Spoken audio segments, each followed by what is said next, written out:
My twin brother and I are inseparable, even after his death. Lewis and I were identical in nearly every way. We shared the same sandy hair, the same piercing blue eyes, and even the same mischievous grin that drove our parents up the wall. Growing up, we were two halves of a whole, our lives so intertwined that it was impossible to imagine one of us without the other. We did everything together. Whether it was exploring the woods behind our house, playing endless games of basketball in the driveway, or staying up late into the night whispering secrets and dreams, we were inseparable. Even our friends and teachers struggled to tell us apart, and we loved to play pranks, swapping places and watching the confusion unfold. Our bond was more than just physical, it was almost telepathic. We had our own language of glances and gestures, a silent communication that only we understood. It was comforting, knowing that no matter what happened, we had each other. But we weren't just best friends, we were rivals too. There was always a healthy competition between us, whether it was for better grades, faster race times, or who could tell the best joke. Lewis had a natural charm that drew people in, while I was more introspective, preferring to observe and think before acting. Yet, despite our differences, we complemented each other perfectly. As we got older, our interests began to diverge. Lewis became passionate about music, spending hours in his room practicing guitar, while I threw myself into sports, determined to make the varsity basketball team. Still, our bond remained unshaken, and we always found time for our shared adventures. One of our favorite traditions was the annual summer camping trip with our dad.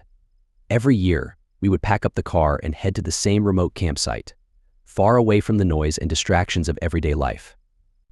Those trips were magical, filled with late-night ghost stories around the campfire, fishing in the clear, cool lake, and hiking through the dense forest trails. It was during one of these trips that we discovered an old, abandoned cabin deep in the woods.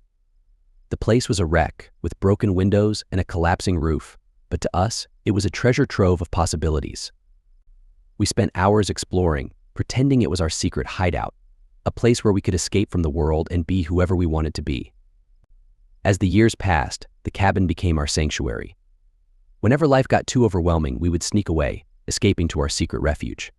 It was there that we had some of our deepest conversations, sharing our hopes, fears, and dreams for the future. But everything changed on that cold December night. It was supposed to be a night of celebration, filled with warmth and laughter. We had just finished decorating the Christmas tree, a tradition that always brought our family together. The house was filled with the scent of pine and cinnamon, the soft glow of fairy lights casting a cozy ambience. Lewis and I had been arguing earlier that day about something trivial, who got to put the star on top of the tree. It was a silly, childish argument, but it left a lingering tension between us. We barely spoke during dinner, each of us nursing our bruised egos. The fire started in the basement, in the room where our father kept his woodworking tools. We didn't notice it at first, too engrossed in our own worlds. It wasn't until the smoke alarm went off that we realized something was wrong. Follow and visit the channel for the next part and more stories like this.